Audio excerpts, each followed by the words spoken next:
श्रीयुतपदकमलं श्रीगुरुं वैष्णवंश्च श्रीरूपं सागरजातं सहगण रघुनाथान्वितं तं सजीवं साधुवैतं सावधूतं परिजनसहितं कृष्णचैतन्यदेवं श्रीराधा कृष्णपदान् सहगण ललिता श्रीविशाखान्वितांश्च हे कृष्ण करुणा सिंधु दीनबंधु जगतपते गोपेश गोपिका कांत राधा कांत नमोस्तुते तप्त कांत गौरांगी राधे वृंदावनेश्वरी विश्वांसुते देवी प्रणमामि हरि प्रिये वाञ्छा कल्पतरुभ्याश्च कृपा सिंधुभ्य एव च पतितानां पावनेभ्यो विष्णवेभ्यो नमो नमः। नमो विष्णुपदाय कृष्णपृष्ठाय भूतले श्रीमते भक्तिवेदांत स्वामी की नामिने नमस्ते सरस्वती देवी गौरवाणी प्रचारिणी निर्विशेष शून्यवादी पाश्चात्य देश तारिणी श्री कृष्ण चैतन्य प्रभु नित्यानंदा श्री अद्वैत गदाधर शिवासादि गौर भक्त वृंदा हरे Krishna Krishna Krishna Hare Hare Hare Ram Ram Ram Hare Hare. Hare Krishna. Shiva, can you give me the cup?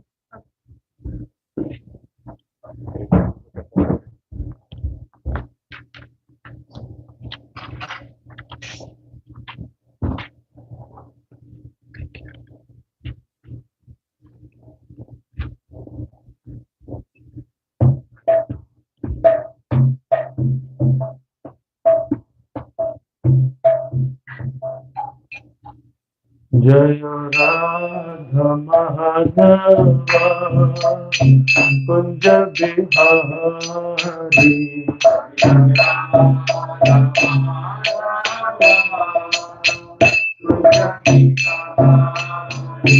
जय राधा माधवा कुंज बिहारी जय राधा माधवा कुंज बिहारी जय गोपी जन वल्लभ गिरधारी जय गोपी जन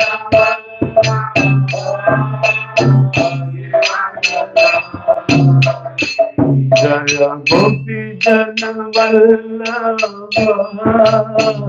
गिरधारी जय गोपी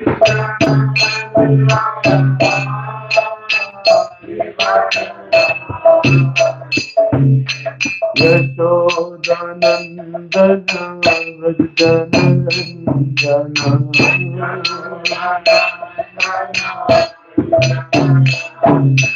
यशोदानंदन व्रज जन रंजन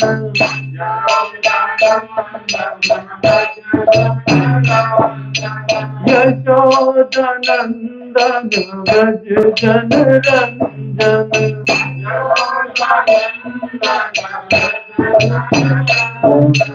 तीर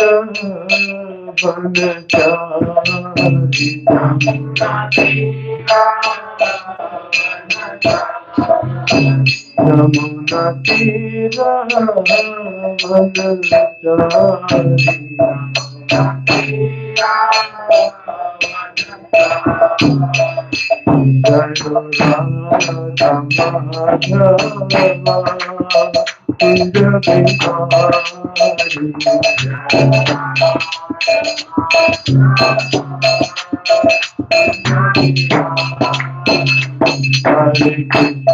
Hare Krishna, Krishna Krishna, Hare Hare,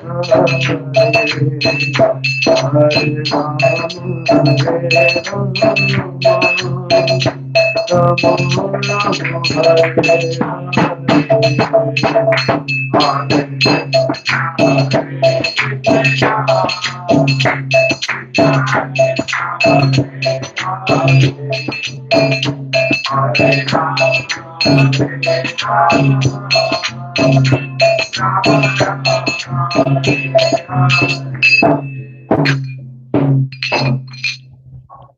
Om Namo Bhagavate Vasudevaya. Om Namo Bhagavate Vasudevaya.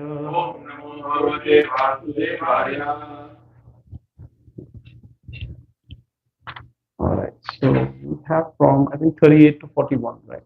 Yeah. Okay. Start with text 38. So I will say the whole uh, verse and then you guys can repeat, right? 38. 38. One level. Okay. Okay. Suta uvacha abhyartistastada tasmai sthanani kalaye dadha. I thought that's okay. No, I'm reading the Hindi one. That's why. That's why the one line is that.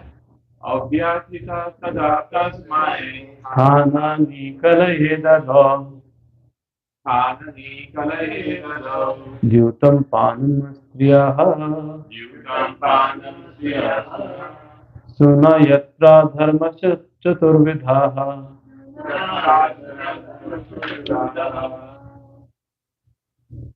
Translation. Sutta Goswami said, Maharaj Pariksit, thus being petitioned by the personality of Kali, gave him permission to reside in places where gambling, drinking, prostitution, and animal slaughter were performed. Purport. The basic principles of irreligiosity, such as pride, prostitution, intoxication, and falsehood, counteract the four principles of religion, namely austerity, cleanliness, mercy, and truthfulness. The personality of Kali was given permission to live in four places particularly mentioned by the king, namely the place of gambling, the place of prostitution, the place of drinking, and the place of animal slaughter. Now, just to pause on this particular paragraph, does it sound like any very popular place in this America, especially? So I was thinking about this and I realized that the life in Kali Yuga is like living on a Vegas strip, right? It's like living on a Vegas strip. You have all these things. If you can live there and avoid all these things, that's your austerity, right? So okay, there is a lot of things, so we'll talk as we go. Srila Jiva Goswami directs that drinking against the principles of scriptures such as Shatramani Yagna, association with women outside marriage, and killing animals against the injunctions of scriptures are irreligious. In the Vedas, two different types of injunctions are there for the parvritas or those who are engaged in material enjoyment, and for the nivrittas or those who are liberated from material bondage. The Vedic injunction for the pravrittas is to gradually regulate their activities towards the path of liberation. Therefore, for those who are in the lowest stage of ignorance and who indulge in wine, women, and flesh, drinking by performing Shatram Ramani Yagna, association of women by marriage, and flesh eating by sacrifices are sometimes recommended. Such recommendations in Vedic literature are meant for a particular class of men and not for all. So Prabhupada has very nicely explained in here because mostly when we bring the Krishna consciousness to someone, that's their first thing, right? Hey, the God is in your heart. Why you have to stop eating, drinking, and all the things? How does this impact anything? So before going in there, so what Prabhupada is explaining over here is that in these things, because some actually argue that Vedas say that Vedas has all this. There are Vedas say that you can eat meat like this. There are ways to do that. And yes, our culture, if you see Indian culture, there is a lot of sacrifices, animal sacrifices, and in Bhagavatam also there are many places that mention that horse sacrifice was common. And in fact, there is one story where one king wanted to do yagna, and he sent his son. I forgot his name actually. He sent his son to collect the sacrifices, and the son mistakenly ate one of those because he was hungry. He was late in the night, so he ate one of those, and because of that, all the sacrifice was kind of dushat, what to say. It was not pure anymore. And Rishi got to know that, and the father, who was the king, actually sent him banished his son from the kingdom. That how dare you do this? So it was very serious. So people take that as a reason that hey, this is all there, right? When you sacrifice, what's going to happen to those animals? You're not going to just throw them away. You're going to cook them and eat, right? So how exactly? How do you perceive that? How do you understand that? So Prabhupada very nicely, just in one or two paragraphs, he explains it very nicely. So it's like like in education, our education system, we say that not everyone is a horse, not everyone is a donkey, not everyone is a scholar, not everyone is. It's all they're all same different. It's like telling a fish to climb a tree. Monkey will win, but fish cannot win, right? So it's not the same thing. It's a different technique of teaching to every different individual personality. Same thing over here. So this is what Vedas prescribe is kind of a medicine. It's a medicine to the people. Not everyone can take the Krishna consciousness. So like when I started this, I used to preach or used to tell my friends or my family, hey, this is what Krishna. I see. This is what I found out.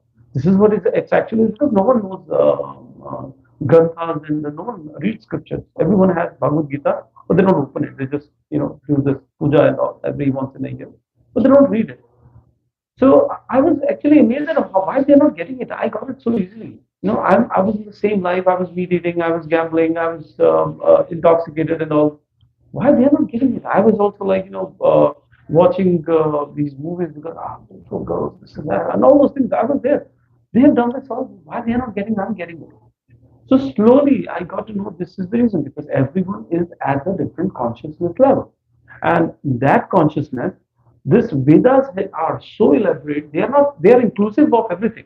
There is nothing more inclusive than our scriptures. They include everyone. Ones who are totally in a demoniac mentality, there is something for them as well. One who is a total sannyasi, there is a lot of things for him as well. So for everyone, there is something provided. That's what Prabhupada is calling out over here. If someone is addicted to drinking, they want to drink. But the idea is when a saint sees a person who is very saintly, right? He sees that he's in a mode of goodness. The saint is going to preach him something else. But when he sees someone who is coming to him, that's a good thing. But he's addicted to intoxication, gambling.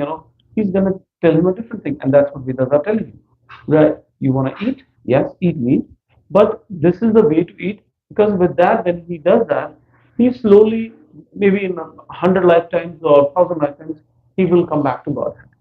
But if he doesn't do that, there is no thousand, millions, trillions, doesn't matter. He's going to keep repeating again and again. And the same thing for the intoxication. So I'm not 100% sure what exactly this Sataramani Yagna, but I'm sure this is something related to, when you're drinking, you have to perform some mantras, some ways, and then you can drink. Maybe something like that. I couldn't find much in there. There's not much definition in here. But for meat eating, I know that there is a mantra that is said in the ear of an animal that, hey, today, thanks for being a sacrifice for me today. I'm killing you today, but next life or later, when you get a chance, you can kill me as well. So this is what they say. This is what it says. And just imagine if someone is even eating, trying to kill someone for eating, and when they say this again and again every time, at least 10th, 20th, or maybe 100 times, it'll hit their mind that, man, this is going to be bad if I get into the same kind of position. But believe me, I've seen people who don't care, who doesn't care, right? I know many people say, oh, if people start, killing what they eat, they will stop. I can tell you, not many, not many. I can tell you, I have a first-hand experience, not many. So, and many people for them are like, yeah, we'll get killed, that's okay. But they don't realize until the acts actually get in their neck. So, anyways, coming back to this, uh, and then from uh, what is this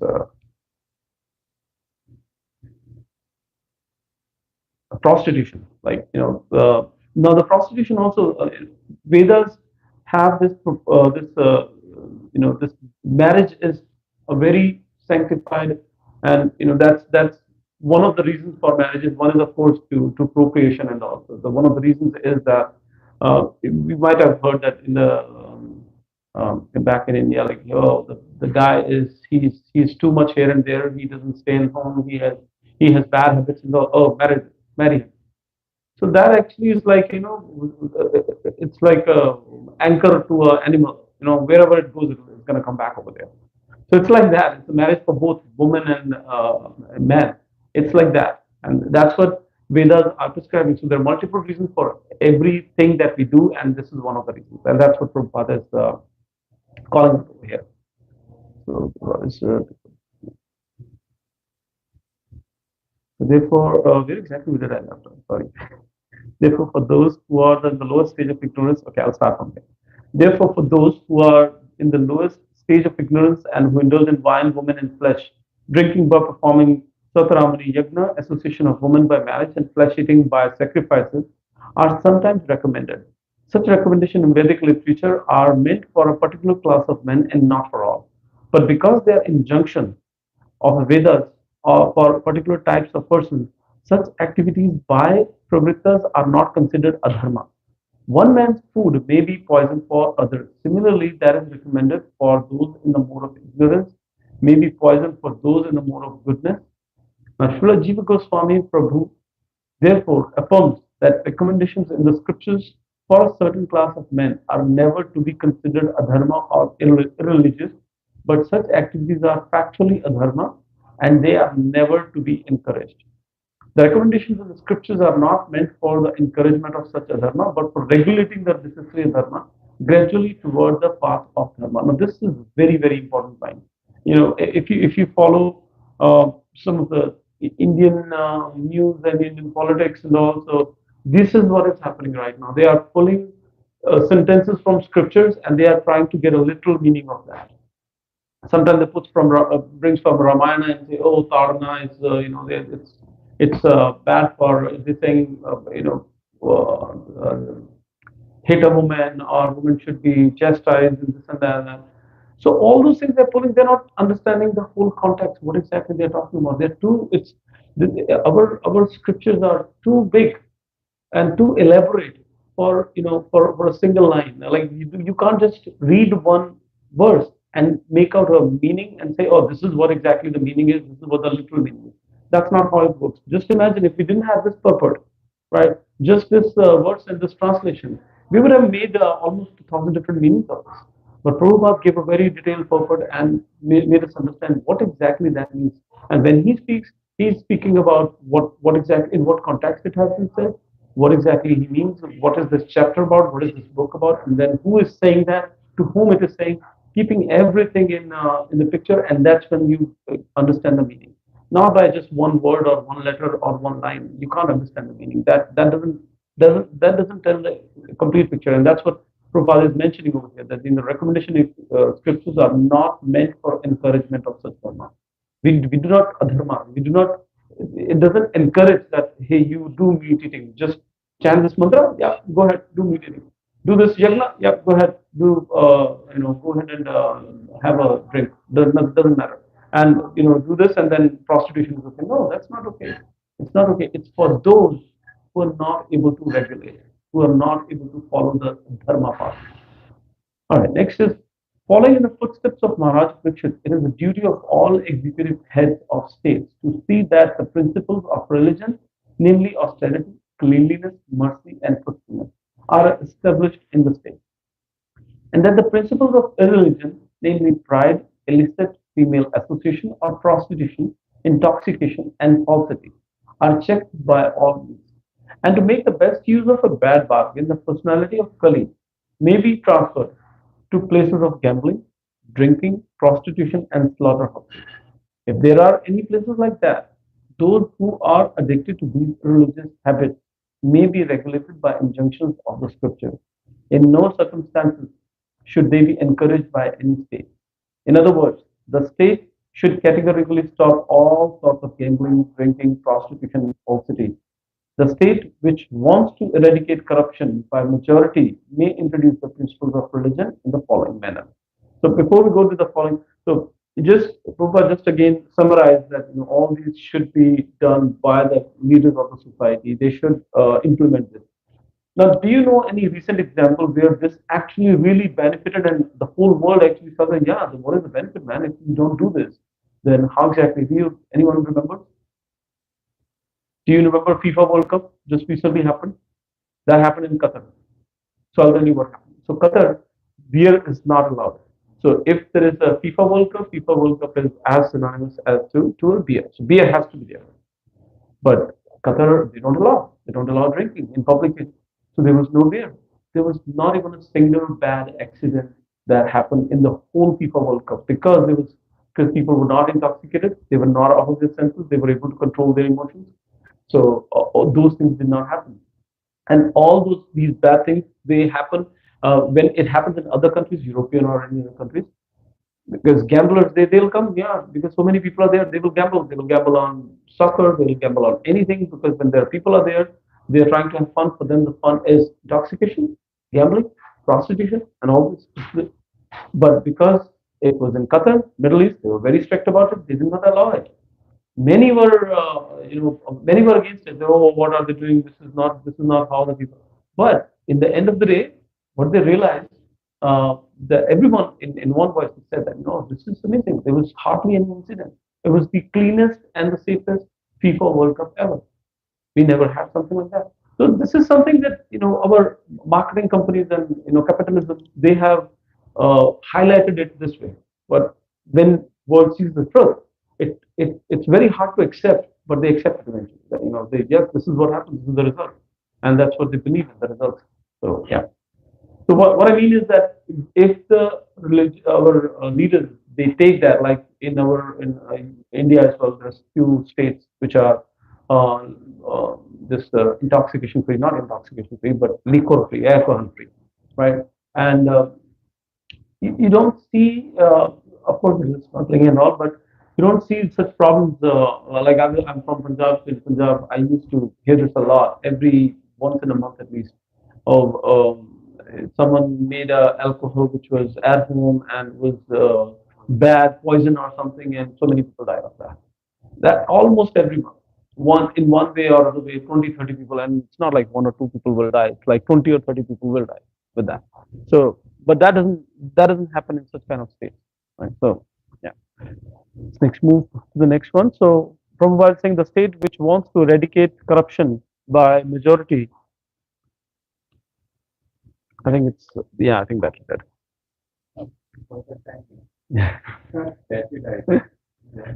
the The state which wants to eradicate corruption by majority may introduce the principles of religion in the following manner.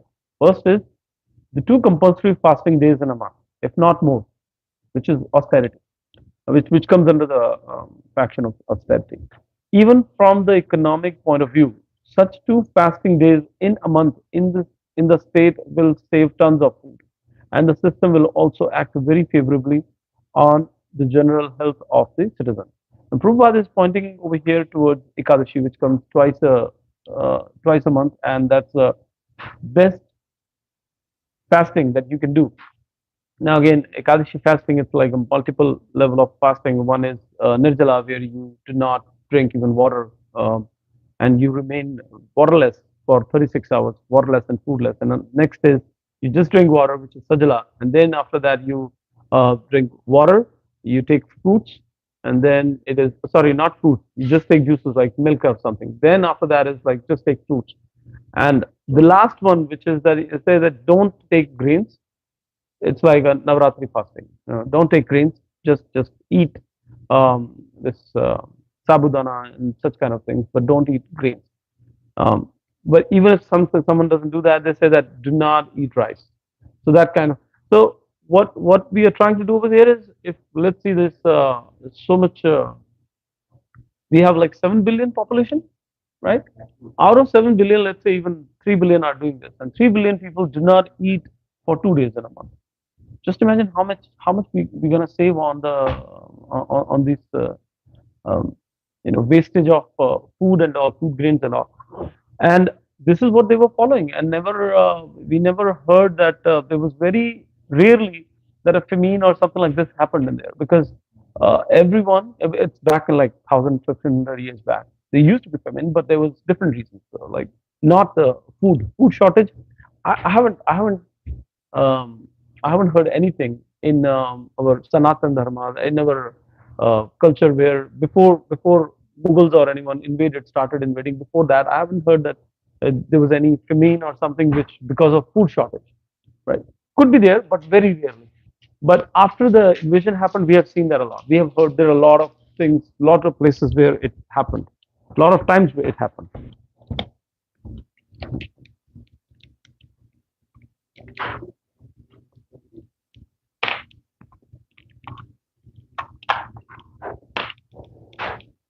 Okay. Thank you.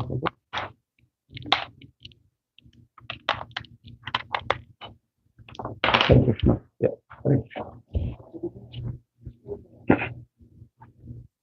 Now for this, now this is the what Prabhupada is explaining the material side of it. That you're gonna save grains and all. So food problem will not be there. Food security is there.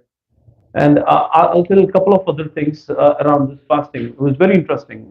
At that time, I was not in Krishna consciousness. I remember we went to Baltimore Aquarium back in, I think, 10 years ago. I went to a Baltimore Aquarium, and in there, I went with the kids, of course. And I remember there was a fish was we wanted to feed it, but the person over there, the whosoever was caretaker, was telling, no, no, don't feed today. We don't feed today. I said, why? He said, they fast today. I said, why do they fast today? So they fast every once in a week. So why? They said, yeah, they should be because otherwise they'll die. I said, really? It's that bad? They say, yeah, they'll die. I said, they have to fast once in a week. I said, you are making them do it, or they do it when they're back in the ocean? So she told that, yeah, they do it in back in the ocean also. They don't eat once in a week. So that's animals who are the most active physically, and we human beings, what we do? No, no fasting. For us, fasting means loads of food, loads of oily stuff, and that's the meaning of fasting for us. For them, no, nothing. They won't eat anything. They should not eat anything. So okay, and then I remember back in India as well. I remember we used to go. There was a hilly area. There were a lot of monkeys used to come, and we used to like the drivers will stop and feed bread and all. And I remember those monkeys, they will not take anything, even if you throw, they will not eat on Tuesday. Right? We used to think that, oh, this is because they are Hanuman Bhakta. But maybe this is the reason. Like now, animals know how to live properly. If they want to live without disease, then once in a week they should not eat. I'm not sure if all the animals do that, but these are a couple of examples that I could figure out. And so, from a material perspective, this is good. From a health perspective, also this is good, right? It's not that something made up in old. Someone just wake up and let's start fasting one day. No, there is a significance behind that. And then there is an amazing story in for Ekadashi. There is an amazing story in Padam Puran. The king's name is Rukmanga. So this Rukmanga king, he actually made it in his kingdom. He made it compulsory for everyone to fast. He said it mandatory, otherwise you'll be jailed. So everyone who is between 50 and 80 years old will be fasting. How he would do that? Because that time there was no gas stove. It's all wooden stove, right? Wooden. I mean, you burn the wood. Anyone's house if they see smoke coming out, they'll go. Why? What are you doing? Why there is smoke? There should not be any smoke. That's how they used to force it. And so only who are older than 80 and younger than 5, and if there were some other conditions as well. If somebody is sick, and if ladies going through their trimester time, or sorry, monthly periods, and also they don't need to. But overall, everyone else, it was forced. Otherwise you'll be put in jail. So what was the result of that? It's a very long story in Padma Puran, very beautiful story. The result of that was that everyone from that kingdom was going to Vaikuntha. Nobody was going to Yamlo. And Dharmraj was like, he went to Brahma. He said, Brahmaji, what do I do? What is this job for? This job is for sitting and doing nothing. I can't do this. You abolish this Narkaloka. You abolish my position. Give me some other position because there is nothing to work. You know why? Nobody is coming for why? Because this king, he has made this mandatory and nobody is coming. So then there was a lot of things from and Mohini Apsara in there to try to deviate them. They could not. They still didn't get deviated. So it's a very beautiful story. You should read that. But cut to the chase. The thing is that they this month twice a month fasting, especially Ekadashi fasting. It's amazing. It has a few wonderful benefits. One should do it. So now coming to the next one, there must be compulsory marriage for young boys and girls attaining 24 years of age and 16 years of age respectively. There is no harm in co-education in the schools and colleges, provided the boys and girls are duly married, and in case there is any intimate connection between a male and a female student, they should be married properly without illicit relation. The Divorce Act is encouraging prostitution, and this should be abolished. So it's a very strong statement. Even at that point when Prabhupada said, and even at today's point, most of the people at that time, if only 20% of the people would have went against it or would have said something against it. Now I think more than 50% would say against it. Um, but yes, this is something. If I go back when I was reading this, I was thinking like when I go back to my youth time, right, when I was in college and all. I remember like they were, we used to, of course, being a guy, oh, this girl beautiful, that girl, we used to talk about the girls. But the one who was married, there were a few who were married. We never talk, never say anything, never say anything. So I could relate to that, and that is true. That is true. It's not that if you're going to college, you should not be married. That's how it was now. But I remember, and this really works, and this is a good idea. This is definitely a good idea. And then about the divorce as well. Divorce, I don't think we need to, say we know that one of the problems in the Western society is the divorce issue, right? It's the divorce and the living. That is one of the issues. And I was just checking out, as per Google, in 2019, the rate of divorce was 37%, which is almost like if you put it in a name numbers that every 10 marriages that happen end up in divorce. That's crazy. I was listening to one of the senior Indian leaders who very frequently talked to other countries leaders and all. So he was talking about he had a word with Britisher. He went to his Britisher counterpart, and they were sharing their problems. What are the problems they are facing in their country? So this Indian leader, he told that oh yeah, we are facing this problem, this joblessness, this poor, people are poor and all these things. So, and what he said the British leader said that their social system is collapsing because of this living. Because most of the people are in living, they don't want to commit, they don't want to live in relationship, live in. So they are this live-in relationship and um, uh, this divorce rate of divorce, and because people do not want to have kids or they want to have very few kids, that's actually breaking the whole social system. And once the social system is broken, right, all this economics or whatever you do, it's not going to work out. Nothing is going to revive that if the social system is broken. Because eventually, what's going to happen is all these guys are going to grow old. Who's going to work? Nobody's there to work. So eventually, this is going towards their doom. So this is a perfect. What Prabhupada is mentioning over here, this is to the point, bluntly, very rightly said that this is how it should be. This is what it should be. This is what we have been following for millions of years and we are surviving. But if we don't follow this, we're not going to survive for more long. Next one, the citizens of the state must give in charity up to 50% of their income for the purpose of creating a spiritual atmosphere in the state or in human society, both individually and collectively. They should preach the principles of Bhagavatam by Karma Yoga or doing everything for the satisfaction of the Lord. Regular hearing of the Srimad Bhagavatam from authorized persons or realized souls.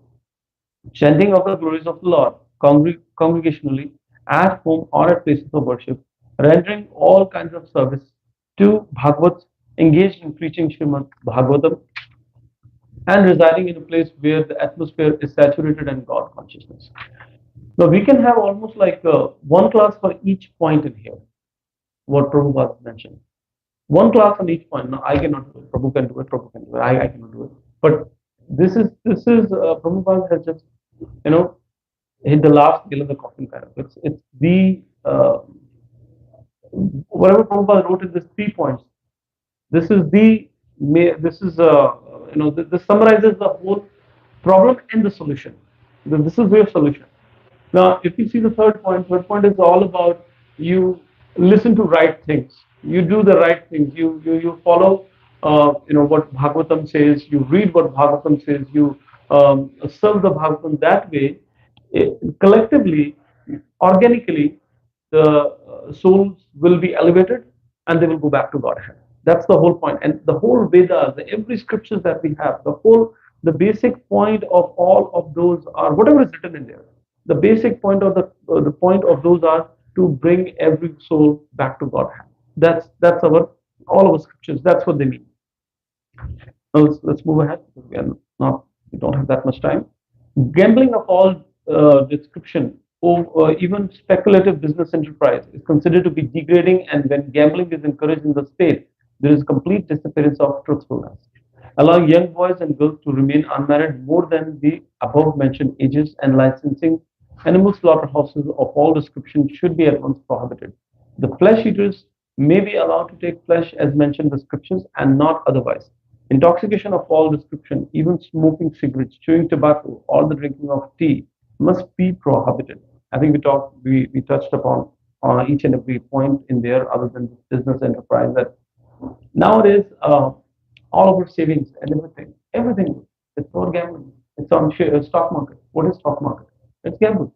I was, last year or last to last year, it happened. In fact, every day it happens, but I'll just give you one couple of big examples. What was this? Yeah, Blockbuster. Remember that share Blockbuster and AMC. They had no value, nothing added, no new cinemas added. Suddenly the share value went from $6 to $45 per share. Why? No one knows. If just someone shoots some money in there, they just, it was on the basis of the sentiment. We're just bringing up and down. So that is gambling. What is that? There is no value. What is the share? Actually, the share of a company means that this is the value of the company, and each share is the value of that company, right?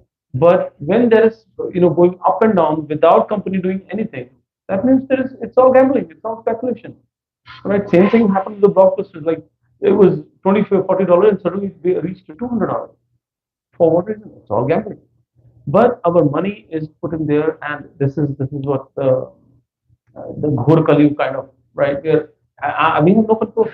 We have to, and this is what was very clearly mentioned. That we should stop such kind of enterprise. But today's world is based upon such kind of business, such kind of mentality. So it's all gambling. It's crazy. All right, let's go to the next verse.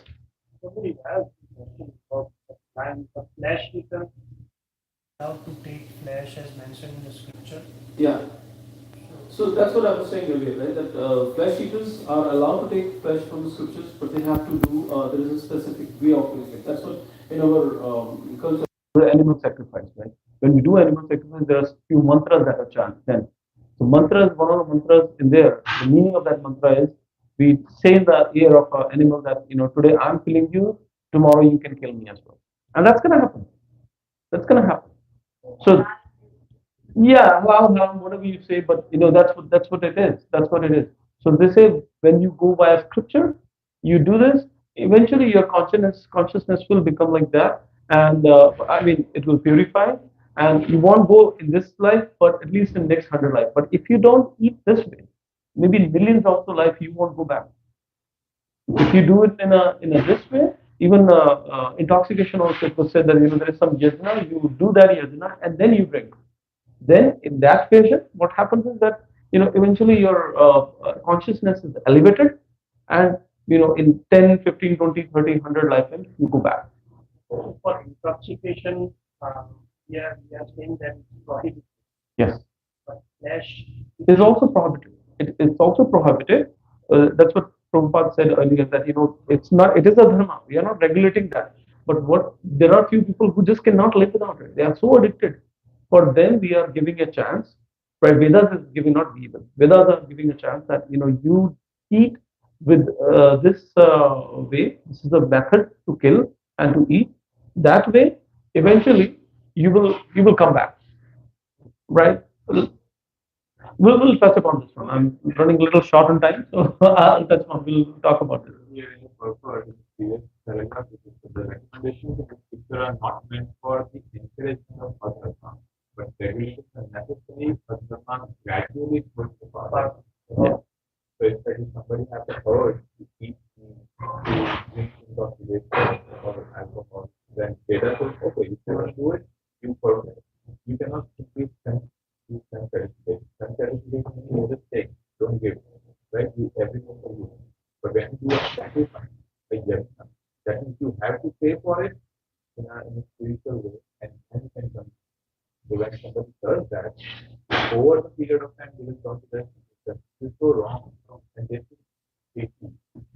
I have to eat meat, but I have to be satisfied with animal. I have to tell this mantra and just say, I have to kill meat, people.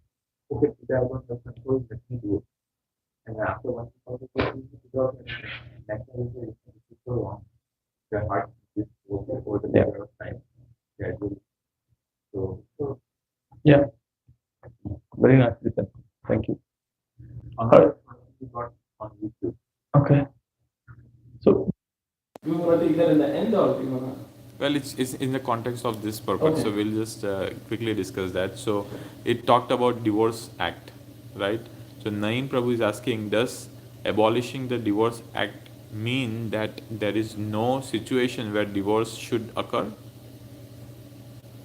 Very good question. Yeah, that's a very good question. Yes, it is. I think I heard one of the lectures of this one. They said that it is also kind of karma, but yes, if it is too bad, you can leave. But there is no divorce. Divorce doesn't. There is no divorce.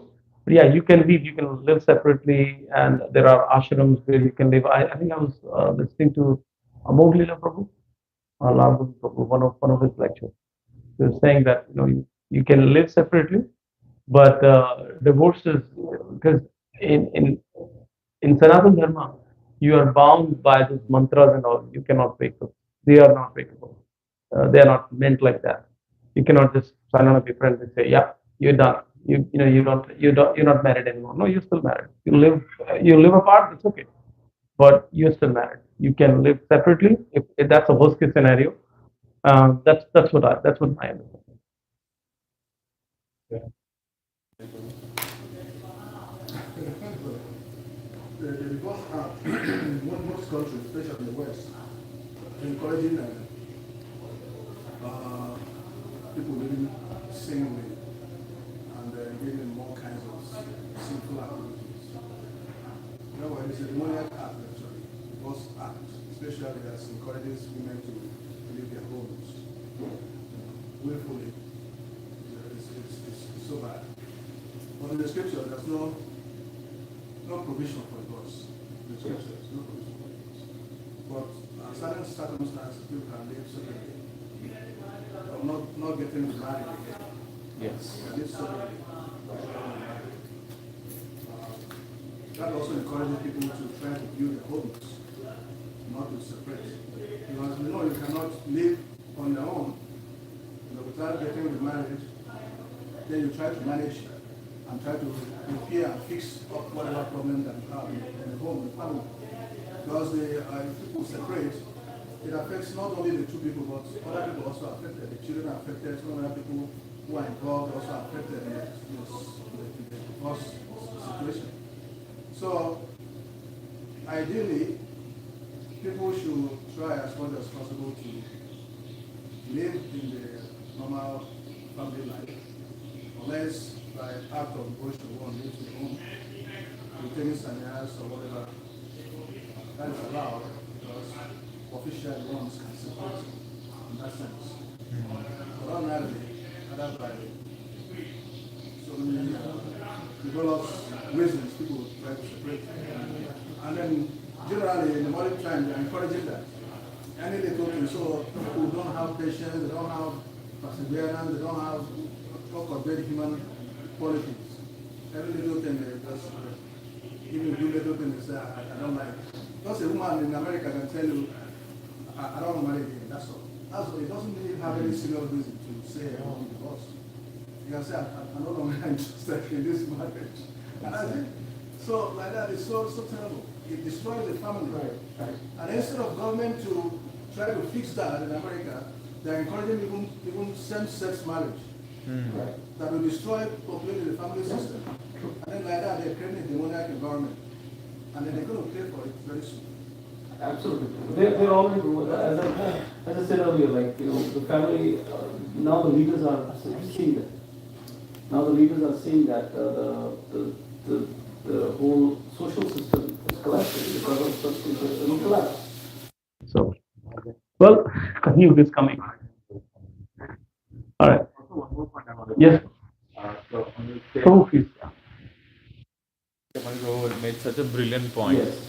And Prabhupada is also saying, Prabhupada is talking that, divorce act is encouraging prostitution. So what does it mean? It means that, what is prostitution, right? Yeah, I just have the urges and this person cannot satisfy, I'm going to go to then another person. That is divorce act. Like, oh, this person cannot satisfy my desires anymore. Yeah. Like, it could be anything. Like, so much high expectations. I have heard news that some people divorce because the wife put too much sugar in his food. No, you're right. That's it, and then divorce. You're right.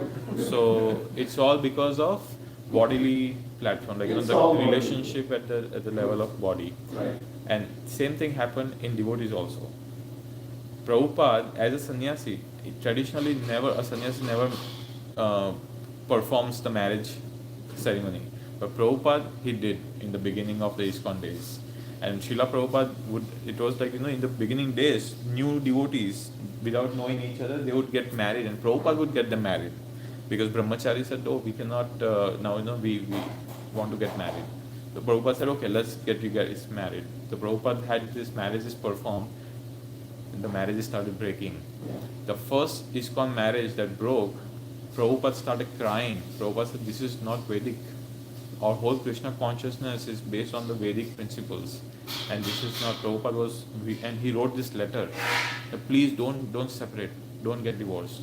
But the devotees were like, no, Prabhupada, but it's troubling our spiritual life. It's not allowing us to advance in spiritual life. So Prabhupada said the same thing, that okay, if you want to separate, you separate, but then don't get married. Don't get married.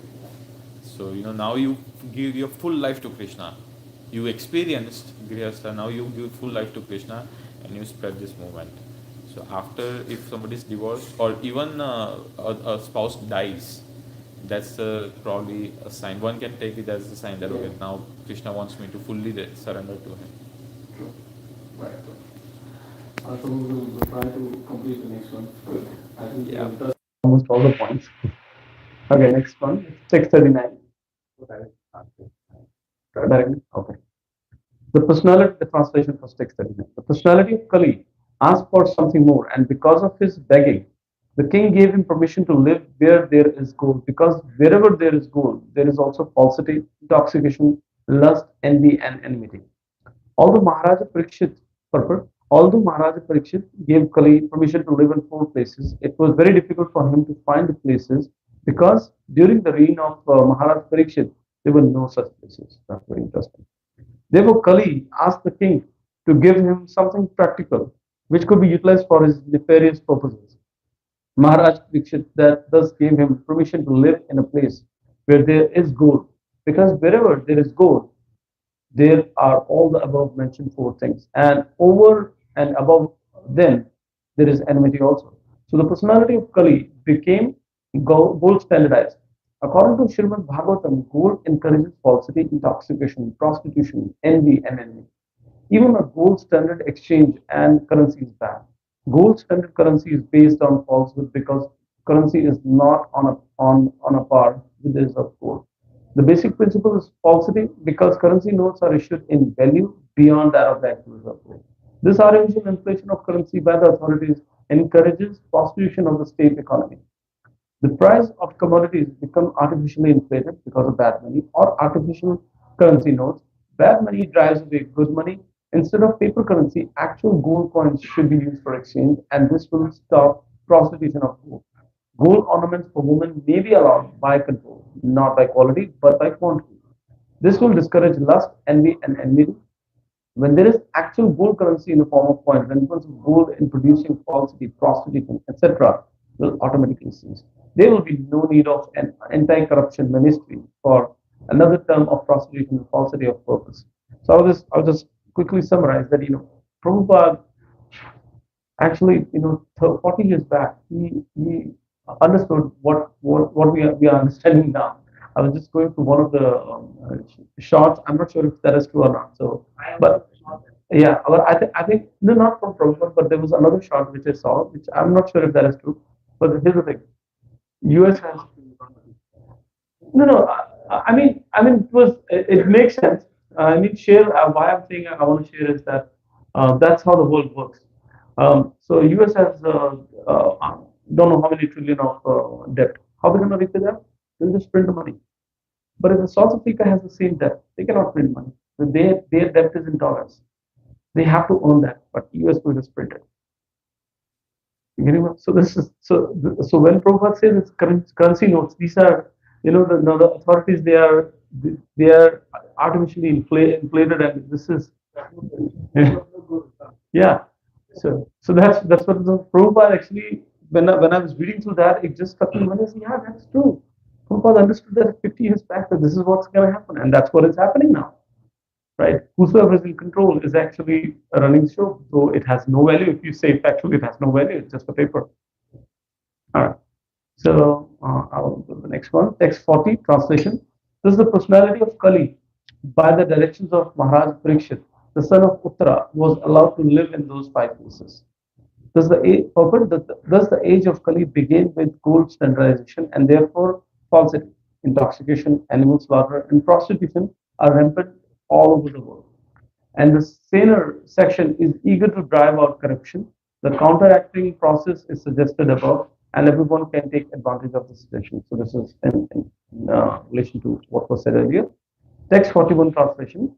Therefore, whoever desires progressive well-being, especially kings, religionists, public leaders, brahmanas, and sannyasis, should never come in contact with the four above mentioned religious principles. Purport: the brahmanas are the religious preceptors for all of the castes, and the sannyasis are the spiritual masters for all the castes and orders of society. So also are the king and the public leaders who are responsible for the material welfare of all people. The progressive religionists and those who are responsible human beings or those who do not want to spoil their valuable human lives should refrain from all the principles of irreligiosity, especially illicit connection with women. If a Brahmana is not truthful, all his claims as a Brahmana at once become null and void. If sannyasi is illicitly connected with women, all his claims as a sannyasi at once become false. Similarly, if the king and the public leader are unnecessarily proud or habituated to drink and smoking, certainly they become disqualified to discharge public welfare activities. Truthfulness is the basic principle for all religions. The four leaders of the human society, namely the sannyasis, the brahmana, the king, and the public leader, must be tested crucially by their character and qualification before one can be accepted as a spiritual or material master of society. He must be tested by the above mentioned criteria of character. Such public leaders may be less qualified in academic qualification, but it is necessary primarily that they be free from the contamination of the four disqualifications, namely gambling, drinking, prostitution, and animal slaughter.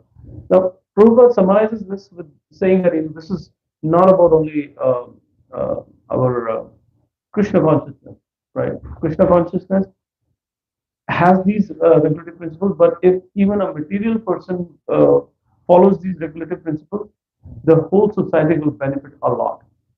Whole society will benefit a lot, and then Krishna consciousness will automatically follow. So, shall we end over here? I think we are all over time. So, you have a question? Yes, please. Question.